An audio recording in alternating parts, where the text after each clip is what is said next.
Line দেওয়ার পরে এইভাবে যে লাইন দেওয়ার পরে এইভাবে ডট ডট চিহ্নগুলো আসবে।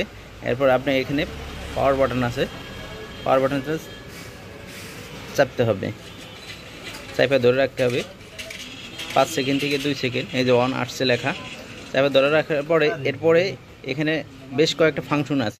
এটা হচ্ছে ভিগো ইন্ডাকশন কুকার 1204। এটা অনেকজনে চালাইতে পারে না যে কিভাবে এটা চালাইতে হবে। এটা ইন্ডাকশন কুকার আর ইনফ্রারেড কুকার। ইনফ্রারেড কুকার আর ইন্ডাকশন কুকারের মধ্যে পার্থক্য আছে।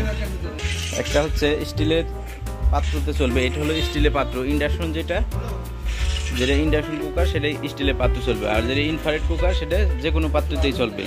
তো এই ধরনের পাত্র দিয়ে ইন্ডাকশন কুকার চালাইতে হবে। তো আমি একটু খুলে দেখাই এটা কিভাবে চালাইতে হবে এবং ওয়ারেন্টি প্রাইস। এটার দাম এমআরপি হচ্ছে 4200, নিলে অবশ্যই ডিসকাউন্ট দিয়ে দেওয়া যাবে। তো এটা আমরা খুলেন দেখি এটার সাথে কি কি আছে। এটার উপর রাখেন, হচ্ছে ইন্ডাকশন কুকারটা 1204। এই হচ্ছে ব্যাক পার্ট। আর এর সাথে আর কি দিছে,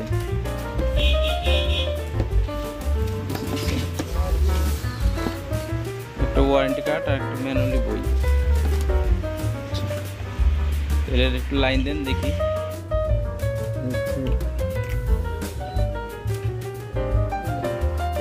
যেমন function, automatic function, test, electric bolt কমানো, টাইমার, লক। তো এরপরে এই পাওয়ার অন করার পরে চাপ দিয়ে পাওয়ার অন করার পরে ফাংশন দিলে যেভাবে এরকম আসবে E0। এখন একটা পাত্র দিলেই কিন্তু এখানে গরম হিটটা নেবে, পাত্র ছাড়া কিন্তু এখানে হিট হবে না।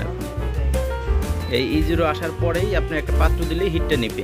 তো এখানে আমি পাওয়ার চাপ দিয়ে ফাংশনে দিছি, ম্যানুয়ালি ফাংশনে দিছি। আমি একটা পাত্র দিয়ে দেখাই যে পাত্র দেওয়ার সাথে সাথে এই E0টা চেঞ্জ হয়ে যাবে। দুঃখিত, স্টিলের পাত্র না থাকায় আপনি দেখাইতে পারলাম না। তো মোটামুটি এইভাবে করলেই এটার সিস্টেমটা এভাবে চালাইতে হবে। এটা এভাবে থাকবে, পাওয়ার চাইপে ধরে বাটন, এটা টাচ সিস্টেম। অন আসলে এরপরে অটোমেটিক্যালি দিতে পারেন, ফাংশনে দিতে পারেন। অটোমেটিকে দিলে 1600, আর ফাংশনে দিলে আপনার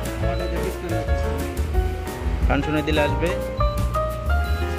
200।